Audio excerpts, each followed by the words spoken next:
Buenas noches, señoras y señores. Como todos los viernes, les vamos a ofrecer nuestras secciones que resumen todo esta semana. Vamos a empezar con la sección de lo peor de la semana que presenta nuestro compañero Juanma Pérez Noya. Juanma, adelante, por favor.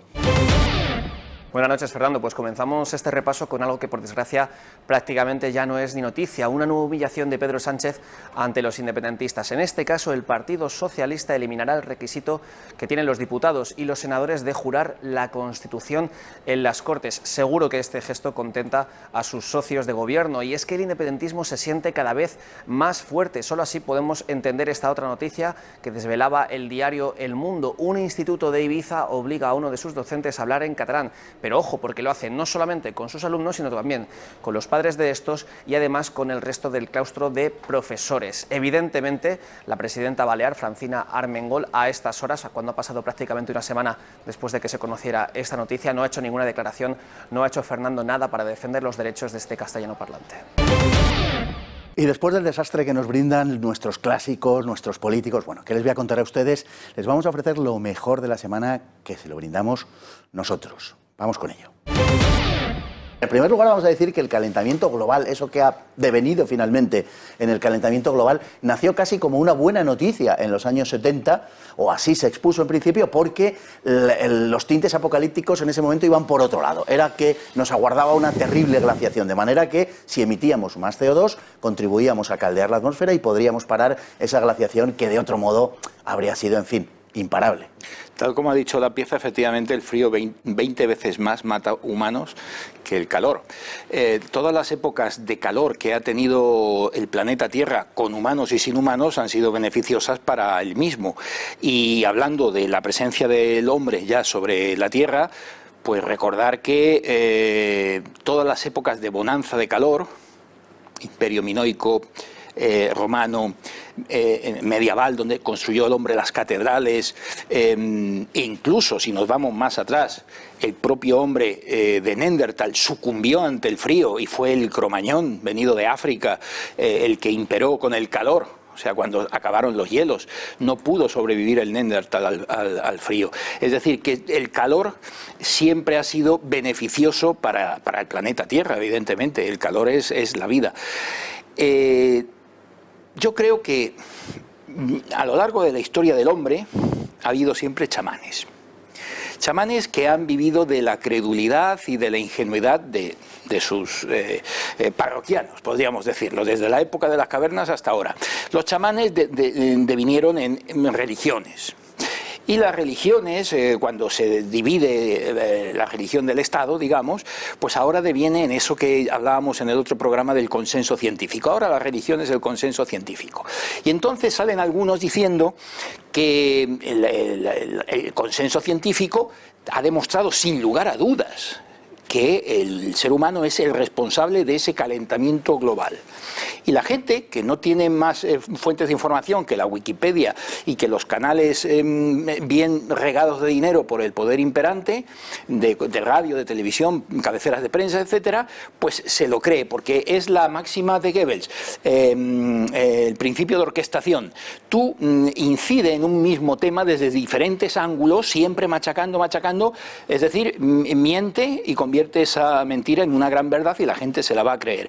Hoy en día te sientas con cualquiera, aunque sea una persona lógica y cabal, y tú le dices, oye, que estas teorías del calentamiento global no tienen lagunas, tienen verdaderos océanos. Y te mira así como un apestado, poco menos, o sea, como alguien negacionista, de estos que te tildan de negacionistas ya con la estrella en el brazo, ¿no? Es realmente increíble cómo la corrección política y el marxismo cultural ha hecho de esto una verdad absoluta. Y efectivamente vemos aquí una profecía del año 2007 que salió en el diario Público y que dice: veremos el Ártico sin hielo en 2020. Estamos, no hace falta que se lo diga, en el 2020 y el Ártico sigue teniendo hielo. Bueno, estas cosas, si no funcionan, pues no hay más que modificar la fecha, a ver si así acertamos, como los malos profetas del fin del mundo, que a base de ponerle fechas al apocalipsis, algún día darán con la tecla. Tengo para mí que antes acertarán los profetas que anuncian el fin de los tiempos que estos agoreros del catastrofismo climático. Por si acaso, aquí va otra. El Ártico se quedará sin hielo para el verano de 2030. No sé si estaremos aquí para dar testimonio de este titular de La Vanguardia o si no lo estaremos. Pero en fin, otros como en Antena 3 recogen que el Ártico puede quedarse sin hielo en septiembre de 2044. Además tiene mérito esto de septiembre de 2044, le ha faltado el día, la hora sí. Y tal. Bueno, a ver si seguimos aquí o en cualquier otro sitio para, por lo menos seguimos alentando, seguimos vivos para poder constatar que estas profecías probablemente tampoco se cumplirán. Estos son los infalibles gurús científicos y de los medios, aquellos que se permiten llamar negacionistas a quienes no se pliegan a sus imposiciones y a sus dislates. Pues bien, aquí los tienen. Para este año ya lo saben, el Ártico no tiene hielo, que lo ha dicho la ciencia y lo ha sacado público. En fin, hay que comprender el escepticismo del público. Cualquier persona que esté en este mundo, por lo menos en el mundo occidental, está oyendo continuamente hablar de cambio climático, está oyendo continuamente hablar de calentamiento global, y cuando sucede algo como esto de lo que estamos hablando, que es algo importantísimo, principalísimo, porque es una de las piedras angulares de toda la doctrina, de toda la dogmática del calentamiento, resulta que ningún medio lo da. Y pueden ustedes ir a Google y teclear y meter los datos que les estamos dando y verán cómo ningún medio de los grandes medios, ninguno lo da. Es imposible, tienen que ir a medios especializados según y cuáles para que se hagan caso de esta sentencia. Y ustedes me van a perdonar, pero es inevitable sacar la conclusión de que aquí hay una auténtica convergencia de intereses entre los grandes medios y estas teorías. De otra manera, por la importancia misma de lo que se estaba juzgando, los medios se hubieran tenido que hacer eco. No solamente en las últimas fechas, con motivo de la pandemia, en fin, conocida de todos y padecida por todos, sino ya desde hace años, algunos años, bastantes años, estamos padeciendo restricciones con la excusa de la salud. Sí, la excusa de la salud, la excusa del cambio climático va todo en la misma línea, ¿no? Yo soy de la opinión de que, desde luego, hay muchos más intereses de lo que nos están diciendo detrás de todo esto. Primero, respecto al vídeo que estabais mostrando ahora, es interesante el modelo de ciertas ciudades en el que se busca precisamente es la gentrificación, es decir, barrios antiguos, humildes, que se han ido precisamente han ido recibiendo personas de diferente renta, de renta más alta, han ido convirtiéndolos en moda, y eso sirve para modificarlos completamente y expulsar de la población, expulsar parte de la población de las ciudades a anillos exteriores, como es el caso, por ejemplo, de Londres, París, etcétera, ¿no? Ahí nos vamos a encontrar en el futuro unas ciudades en las que van a vivir únicamente las personas más pudientes y las personas con menos recursos van a quedar fuera de toda esa vida cosmopolita. Puede tener una ventaja, puede tener consecuencias negativas, pero está claro que es un hecho. Por ejemplo, en Madrid Central, el hecho de que muchísimas personas con coches, digamos, de 10 años o más, no pudieran entrar con su vehículo era claramente una discriminación, siempre basándonos en la discriminación de que, por supuesto, aquí lo que importa es supuestamente el cambio climático o la salud de todos, que esa es la gran excusa. Han logrado que la gente esté mayoritariamente de acuerdo. Hay que decir que este tipo de medidas suelen gozar de un amplio consenso en la sociedad, digamos, entre la población con opiniones menos militantes, para entendernos.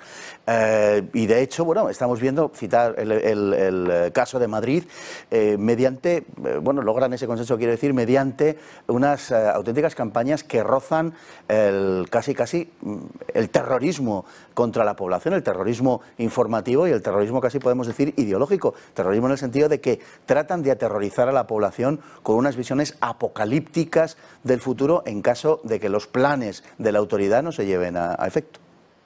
Sí, el ejemplo perfecto es el cambio climático, lo que hemos tenido en los últimos años, ¿no? Recordemos a la pitonisa o a la sacerdotisa del movimiento climático Ocasio-Cortez, que decía que el mundo se iba a morir, iba a acabar en 12 años. Teníamos a Greta Thunberg. En fin, es la nueva religión del globalismo, ¿no? La salud, pero enfocada sobre todo al tema del medio ambiente. Y esto es importante entenderlo porque está claro que las últimas medidas, que los últimos protocolos que se han tomado, incluso el protocolo de Kioto, iba siempre basado en esa supuesta mejora de la naturaleza. Pero lo que dicen, o lo que no dicen estas estadísticas realmente, es que primero eso es mentira, y segundo que, por ejemplo, para implantar el protocolo de Kioto habría que invertir casi 5 veces el Producto Interior Bruto de Estados Unidos para modificar realmente la producción a nivel global de todos los sistemas de empresariales, de factorías, etcétera, etcétera. Por lo tanto, eso sí que es, digamos, una utopía, pero ellos lo saben muy bien y simplemente con eso les sirve para aplicar todo tipo de, como bien tú decías, de políticas restrictivas. Entre otras cosas, por ejemplo, el aumento de impuestos. Recordemos que la Unión Europea planteó que impuso podía ser entre 250.000 y 450.000 millones de euros más al año solo en impuestos que obviamente pagaríamos los ciudadanos sobre todo de clase media-baja, que somos con los que cargamos la mayoría de los impuestos del Estado.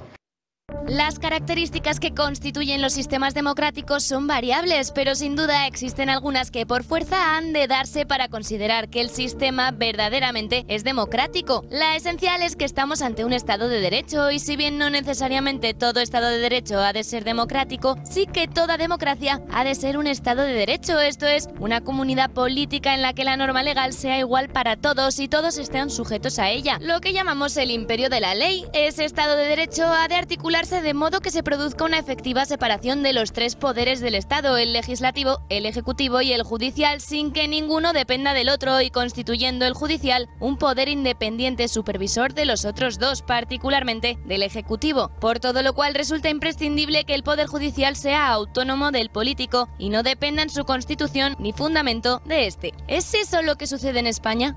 Desde luego que no. En la España de hoy el Poder Judicial se encuentra completamente mediatizado al ser los puestos de gobierno de los jueces designados por el poder político de modo directo. Así, el Consejo General del Poder Judicial, el órgano de gobierno de los jueces, está compuesto por 20 vocales y un presidente. Los vocales son nombrados por las Cortes, 12 entre jueces y magistrados y 8 entre juristas, a los que se tenga como de reconocido prestigio, denominación deliberadamente ambigua. La única condición objetiva real es que han de haber ejercido como juristas durante 15 años, pero todos ellos son elegidos por las Cortes, es decir, por los políticos a los que se supone han de fiscalizar. La misma mayoría parlamentaria controla el legislativo, el ejecutivo y el judicial. Como se exige una mayoría de 3/5 para el nombramiento del órgano de gobierno de los jueces, se produce el mercadeo al que asistimos estos días, en que los partidos se reparten obscenamente los nombramientos de los jueces. Hace ya tiempo que los que resultan nombrados pertenecen indefectiblemente a alguna de las asociaciones de juristas ideológicamente caracterizadas. Los dos principales tribunales de España son el Tribunal Supremo y el Tribunal Constitucional. Este último es un organismo puramente político, compuesto por 12 miembros nombrados a instancias del Gobierno, el Congreso, el Senado y el Consejo General del Poder Judicial, que como sabemos es a su vez nombrado por el Congreso y el Senado. La historia demuestra cómo no puede sorprender que el Tribunal Constitucional refrenda fielmente las decisiones de aquellos a quienes debe su posición, es decir, que sirve fielmente al Gobierno. Por último, el Tribunal Supremo, la más alta magistratura judicial de España, está compuesto por el presidente del mismo y por un número variable de magistrados nombrados a propuesta del Consejo General del Poder Judicial, que como sabemos es de designación política. Mientras los miembros del Tribunal Constitucional, los del Supremo y el Consejo General del Poder Judicial no sean elegidos por los propios jueces, unos jueces que accedan a tal condición por la vía de la oposición y los méritos profesionales objetivos, la justicia en España no será más que una pantomima, una coartada cada día más desacreditada del poder político. Por si todo esto fuera poco, en los últimos años la izquierda ha desplegado una presión mediática y callejera que amenaza algo más que veladamente cuando las resoluciones judiciales, sobre todo en las materias que ella hegemoniza, no se ajustan a sus aspiraciones. Es difícil creer que los jueces sean insensibles a dichas presiones, como han mostrado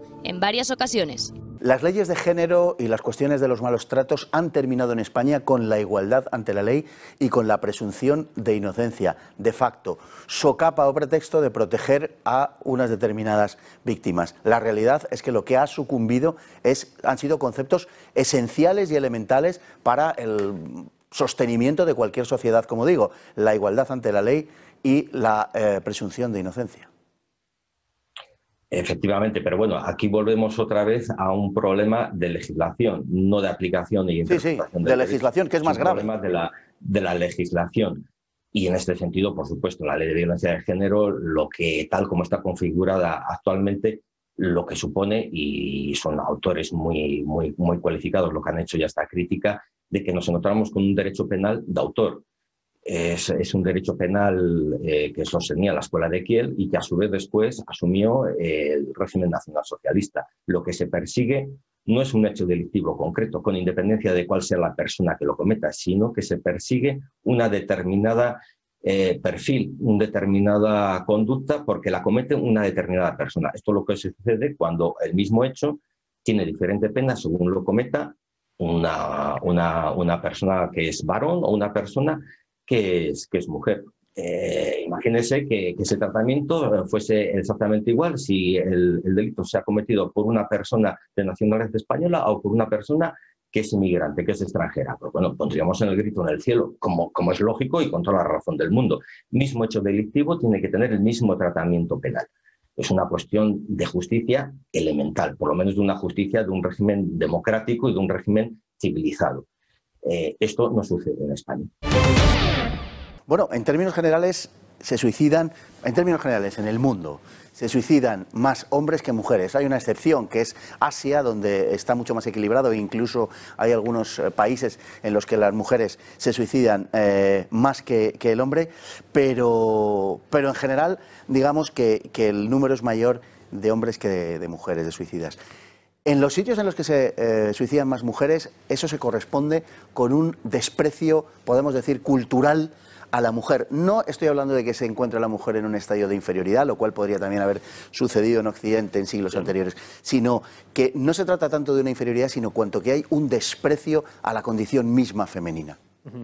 Pues sin duda, o sea, uno puede estar en una situación de inferioridad o supeditación legal, jurídica, y sin embargo, pues sentirse pues, en una vida pues, realizada, saberse pues, respetado, querido, y eso es lo que te permite sobrellevar la vida en el momento en el que eres una mercancía que se compra y se vende, que puede ser, como el caso de las mujeres en Asia, que puede ser repudiada o abandonada por cualquier capricho.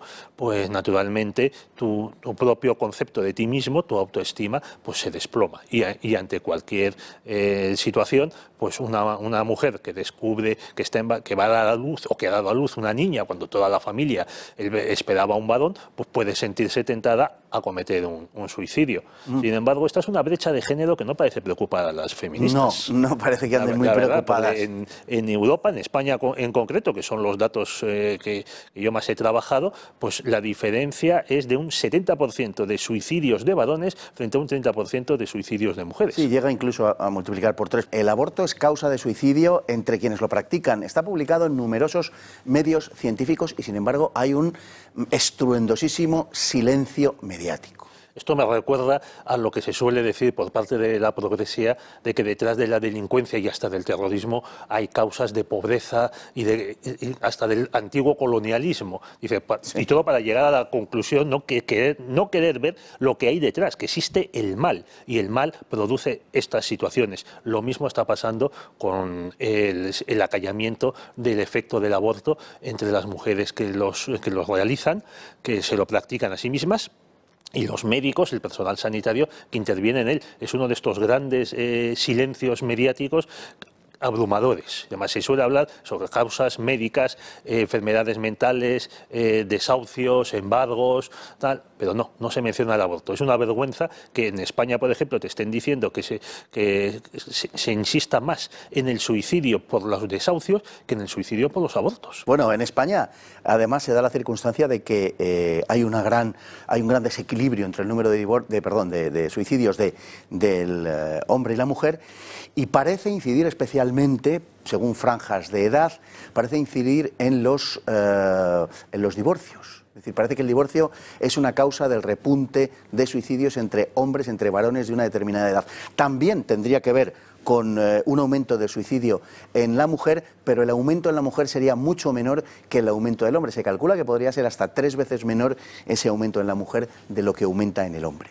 Bueno, que no hay datos desglosados exactamente en el Instituto Nacional de Estadística de suicidios cometidos durante los procesos de divorcio, o sea, que tengan en cuenta el estado civil de Lo sabía, don Pedro, le diré que lo sabía exactamente hasta hace unos años y fueron eliminados por el Instituto Nacional de Estadística y apuntaban en el sentido que yo le acabo de comentar, que entre los hombres divorciados las tasas de suicidio se disparaban. Es que el divorcio, como se decía en una novela de Frédéric Beigbeder, un escritor francés, decía, que describe un divorcio, decía, ¿cómo hemos llegado al punto de creer que un divorcio es una fiesta? o que un divorcio es algo que merezca ser celebrado.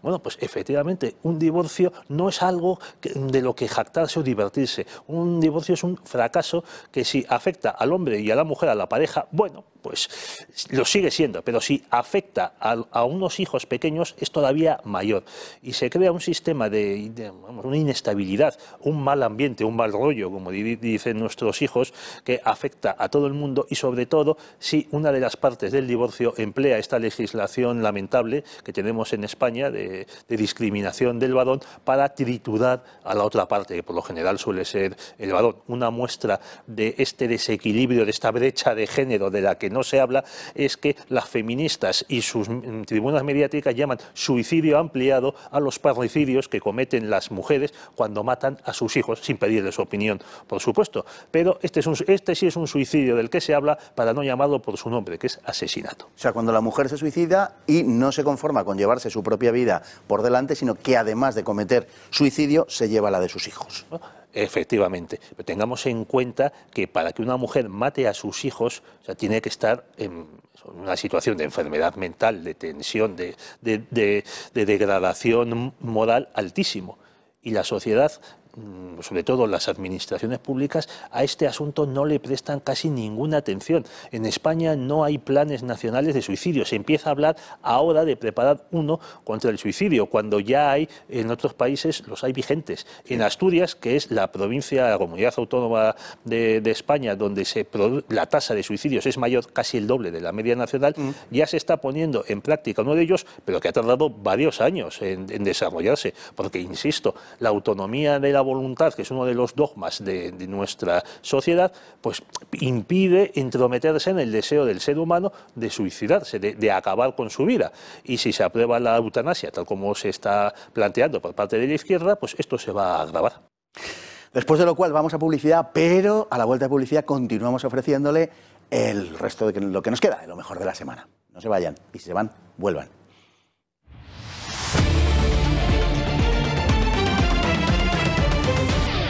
Continuamos a vuelta de la publicidad ofreciéndoles lo mejor de la semana, que ha sido abundante y bueno.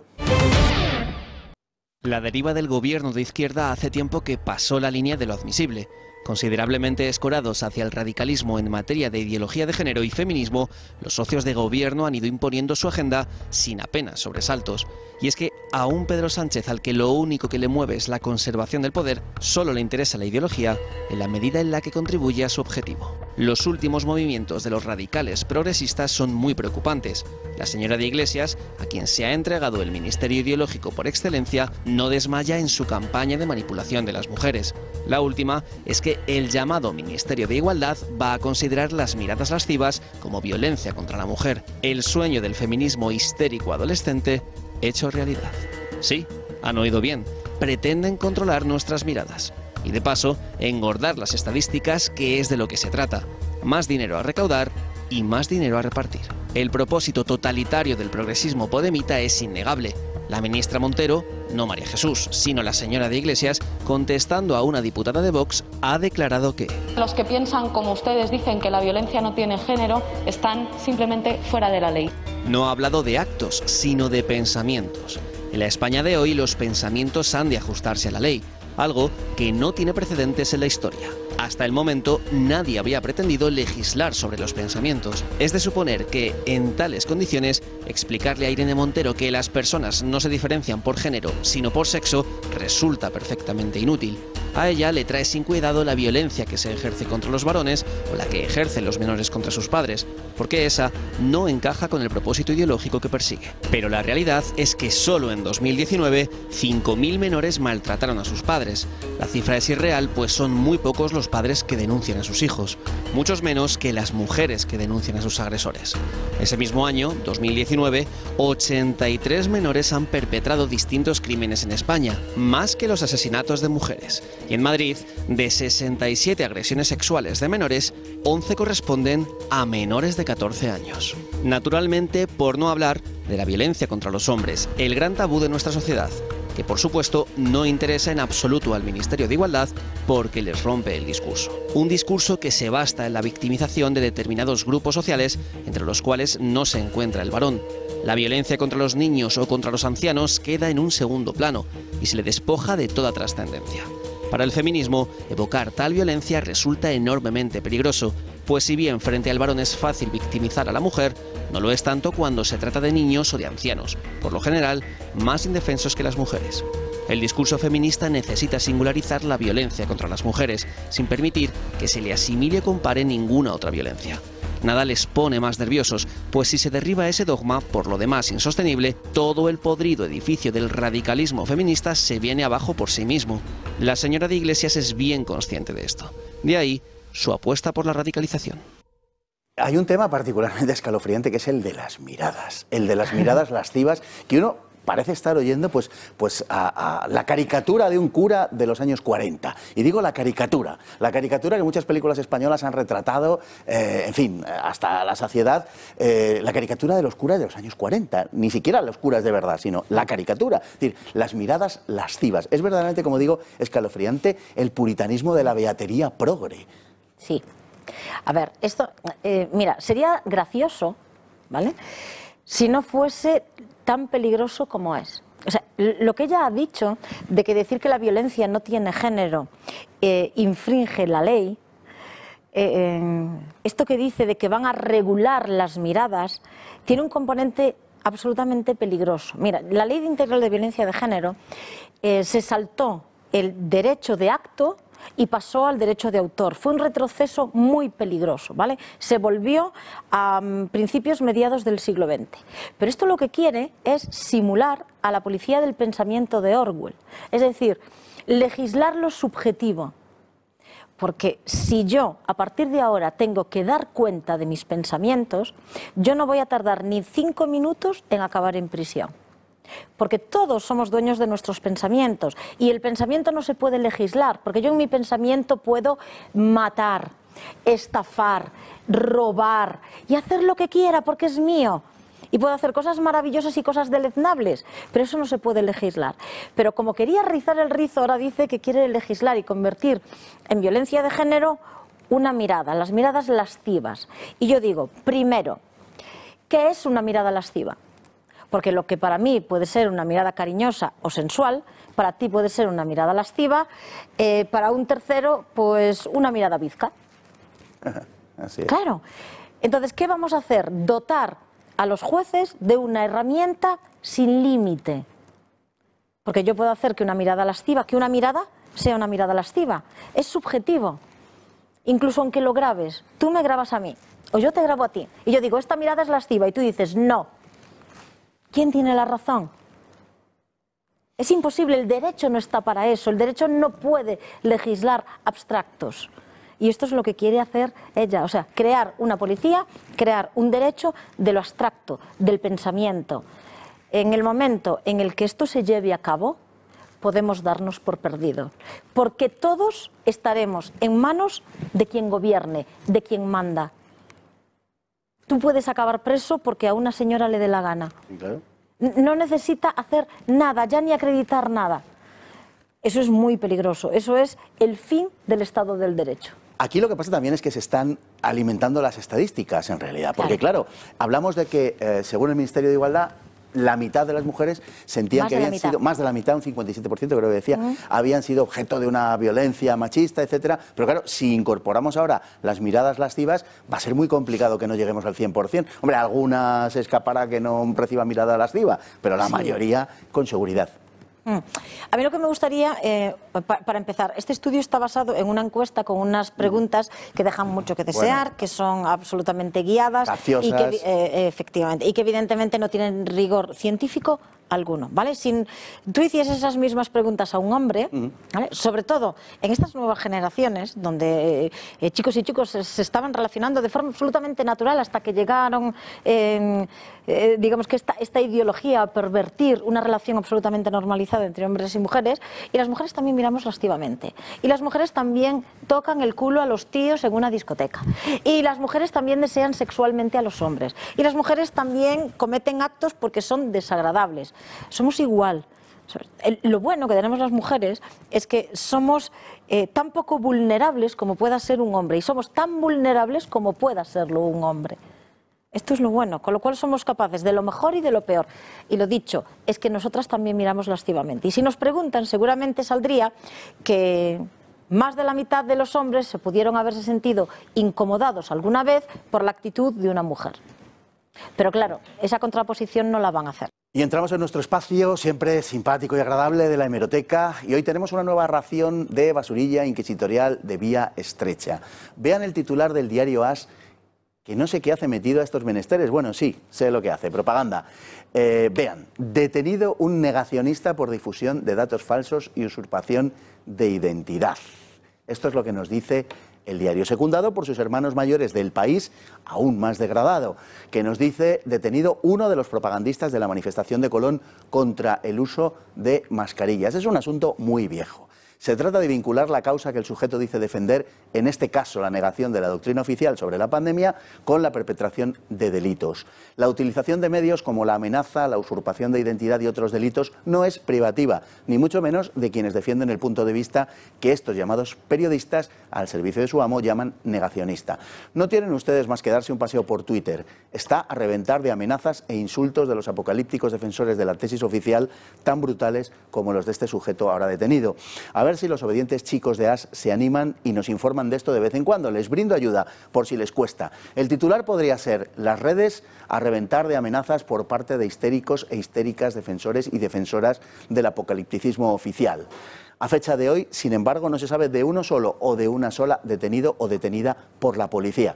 Vámonos a publicidad, que a nosotros, al contrario que los chicos de AS y de El País, no nos gestiona ni el Gobierno ni Soraya créditos con el Banco de Santander. ¿Por qué se les permite todo?